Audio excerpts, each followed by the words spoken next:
Hopping right into the action today, boys. All right, so we go ahead and look down at pocket sixes within the first orbit at the table. Bump it up to 15, pretty standard, and no respect as we go ahead and get 4 callers. We are playing 8-handed, so there is a decent amount of action to be found. So, looking to improve on a flop, which comes in the form of 6-4-2 with 2 spades, so the effective nuts unless some maniac has 5-3.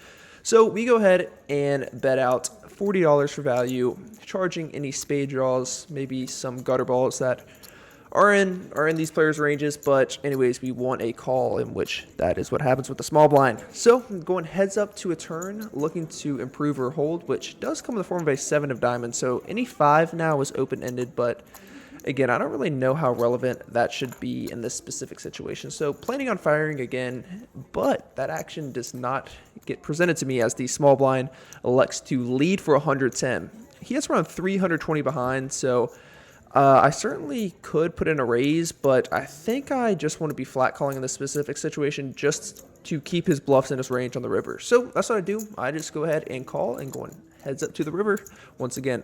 River looks safe. It's a 9 of hearts, so the most obvious draw did break out, and sure enough, small blind goes ahead and donates his whole stack in the middle, jams it all in. We snap it off just like that, and looking a little hesitant, we go ahead and table the sixes, let him know that we got the goods and we aren't playing around. So go ahead and scoop a $1,000 pot within the first orbit at this table.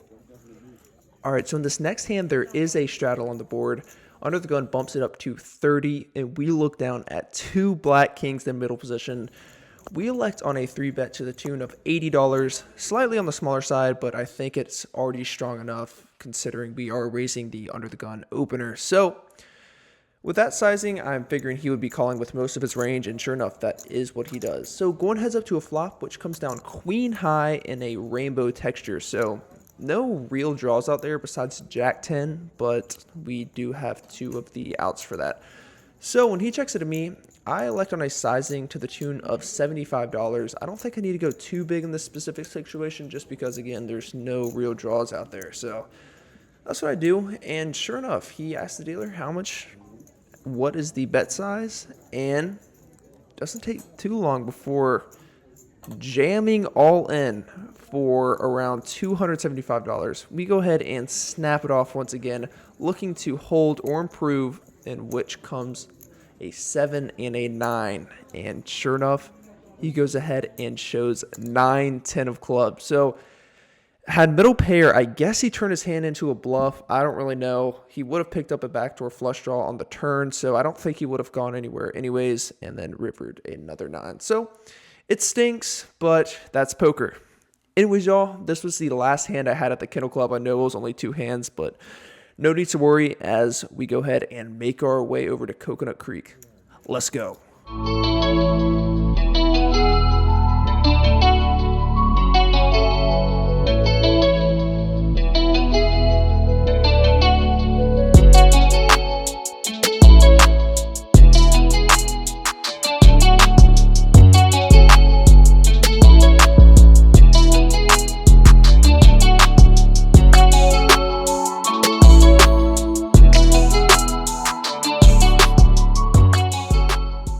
Y'all, arriving to the Coconut Creek, we decide to play 2-5 once again and sit down fairly quickly. We buy in for $1,000 and are greeted by 7 other players, so we are playing 8-handed once again. Within the first orbit, literally within the first orbit, we go ahead and look down at King 10 of hearts. So 40% of a royal flush, that's good enough for me. I bump it up to 15 and no respect whatsoever as we get 4 calls. So going 4 ways to a flop, hoping to improve, which comes down king high, but it is a monotone board. So being first to act in 5-handed, I do elect on a check. I think this is fine just because I don't want to be playing a guessing game on future streets out of position if we do get called. Luckily, everyone else checks around. So going 5 ways to a turn, in which comes another king. So the king of spades is obviously an amazing card for our exact holding. So now we go ahead and get some value out of it. So we bet $35, hoping for a call. We do lock up a good portion of this board, but maybe a non-believing 8x or obviously a ace of clubs could be tagging along as well. So that's what we do in the hijack and the big blind call. So I think these ranges are still fairly wide. I think obviously one of them probably has some sort of ace of clubs, and then the other one might have a non-believing 8. So when the river comes another 2, we fill up immediately, and now it is a question whether or not, again, we want to bet or check.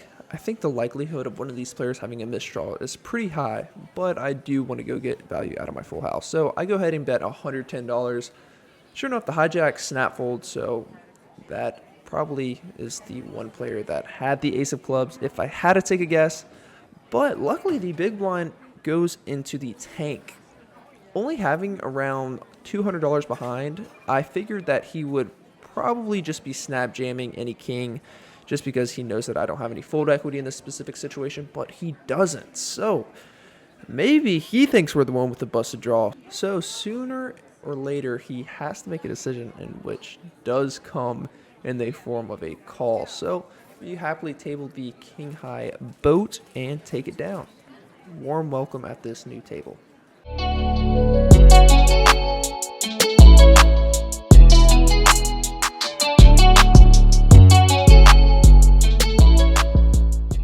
In this next hand, we look down at the beautiful ace-queen in the under the gun +1 position.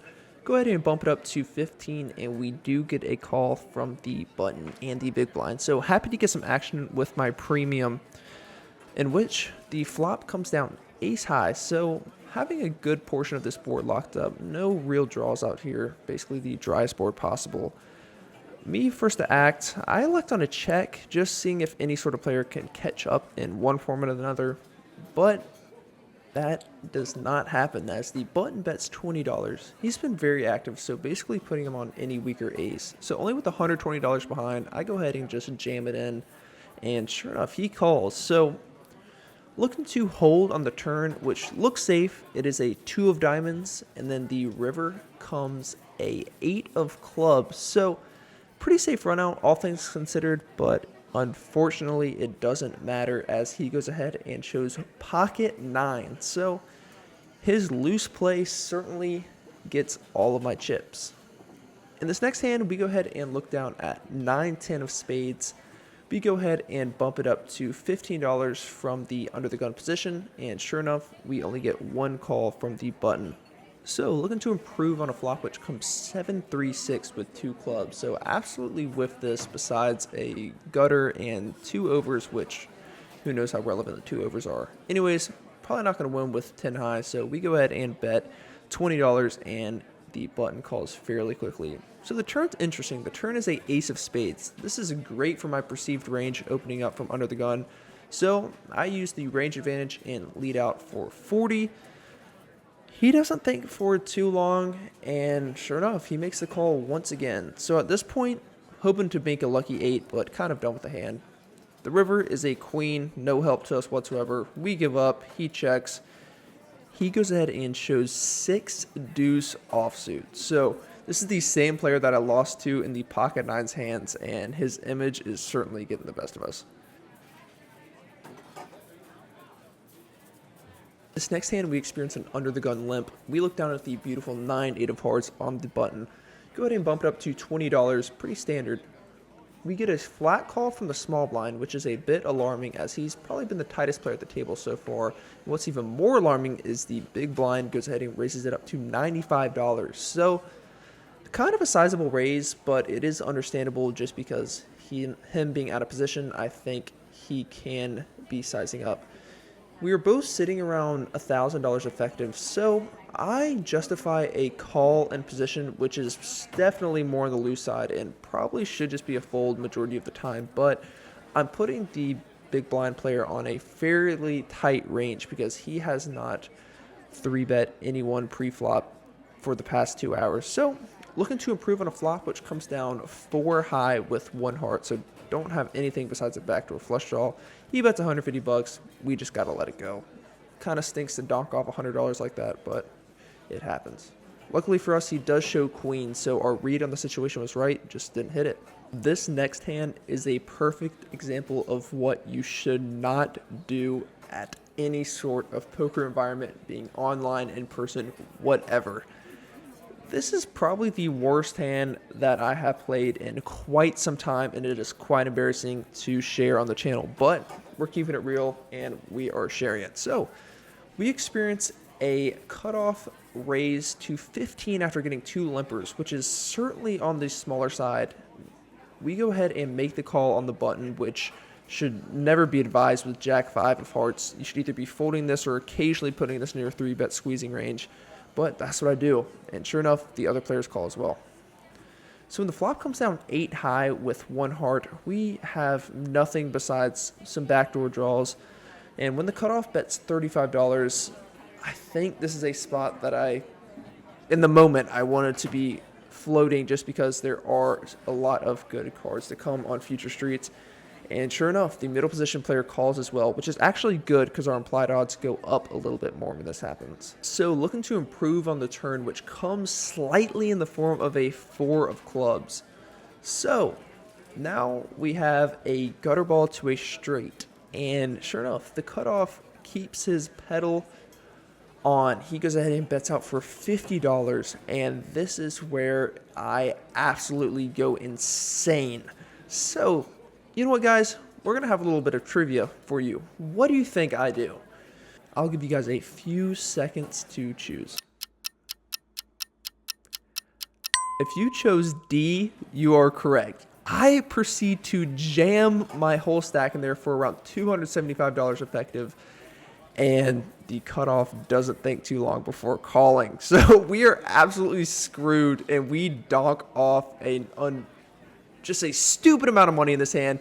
He shows pocket 2s for bottom set, and we get absolutely owned in just the worst possible play ever. So don't do that. Full Jack 5 pre-flop. Thank you.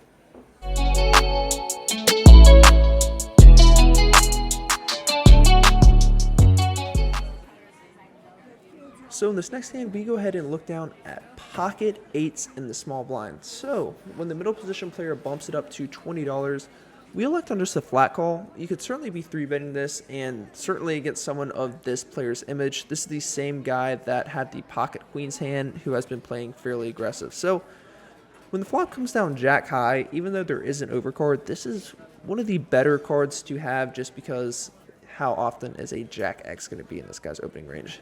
Less often than, say, ace or king. So when he bets $25, I quickly make the call, kind of figuring I'm good in this specific situation. So on the turn, when it comes to another 4, this is a very good card, as if we were ahead on the flop, we're probably certainly still ahead. So it goes check, check fairly quickly. The river is very interesting. It's an ace of spades, and I go ahead and check it to him just because this is a card that he's probably going to be bluffing on a high frequency. And sure enough, that's what he does. He bets $30. So we go ahead and quickly make the call, and our read was right. He goes ahead and shows king, queen offsuit. So right read on the situation, and we take down a decent pot. So a good amount of time passes since that last hand, and we look down at the beautiful pocket rockets. So something interesting actually happens this hand. So a very active player who hasn't made any openings all night raises it up to 20 pre-flop. So his range is pretty narrow. But anyways, we have aces. We're going to put in that 3-bet to 60. And sure enough, he calls. So I think the ranges going into this flop are already very narrow. So on the flop, that is king jack 10. This is probably the worst possible flop we could have had with aces. So when he checks it to me, I just go ahead and check it back. So the turn is a 6 of clubs, and he goes ahead and leads out for $60. So kind of an annoying spot, but I think we have under-repped our hand on the flop, so go ahead and make the call. The river is a good card. It's another 10, so that just leaves one combo of pocket 10s left. So feeling a lot better about our aces. He leads out for 60, and I don't think there's any other play other than calling. So that's what we do, and sure enough, he shows king queen. So one of the few hands that we beat just based on his range that we put him on pre-flop. So happy to take that one down. Not very eventful, but still want to throw that one in there for you guys. Not too much time has passed until we look down at pocket kings on the button. There's 2 limps to me, and I go ahead and bump it up to $25. I think I probably could have sized up a little bit just because the table has been so active, but nonetheless, we do get 2 callers. So when the flop comes down to queen high, so with an overpair, this is a board that I do want to be c-betting on basically 100% of the time, especially against these 2 players' ranges. I think they could have a lot of draws on this board, so that's what I do. I go ahead and fire out for $55. And sure enough, the big blind thinks for a while and elects on a call, and then the under the gun +1 player also elects on a call. So pot is ballooning up here on the flop, looking for a clean turn, which does not come in the form of a 10 of hearts. So now there's a 4-liner out there, and any 9 makes a straight. So when action checks to me, I don't see too much merit in betting, just because if I get raised, I'll be absolutely disgusting. So looking to see a clean turn, which kind of comes in the form of another 10. So now we beat any other 2 pairs. And sure enough, action actually checks to me once again. So I couldn't imagine any of these 2 players checking a straight on the river. Even though I have been very active at the table, both of these players have been extremely active as well. So I think this is a good spot to squeeze out a tad bit more value. So I down bet extremely to the tune of $50. Targeting any Queen X, any Jack X, and any non-believing whatever. So that's what I do. And sure enough, the big blind actually does elect on a call. The under the gun player folds, which is good. And when she just flat calls, I can almost always assume we're good. And sure enough, we showed the kings, and she goes ahead and mucks.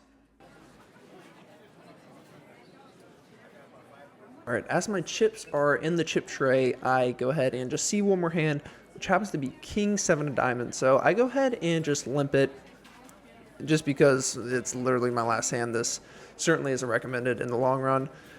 And sure enough, the middle position player limps, and the hijack decides to bump it up to $25, which I can't say I'm surprised, because there has been a lot of pre-flop raising from this player before the flop. And sure enough, the button flat calls, which he has been doing with extremely marginal hands all night, and the button calls as well. So there's already around $85 in the pot pre-flop, which these players' ranges are essentially uncapped. I mean, these guys have been flat calling raises all night out of position with any hand. So I think about the situation, and I decided to put in a 3-bet to the tune of $150, because of the sole reason that, number one, well, we do block kings with the king, but also these guys have been doing this all night. And sure enough, everyone folds one by one, and we take down an $80 pot just like that.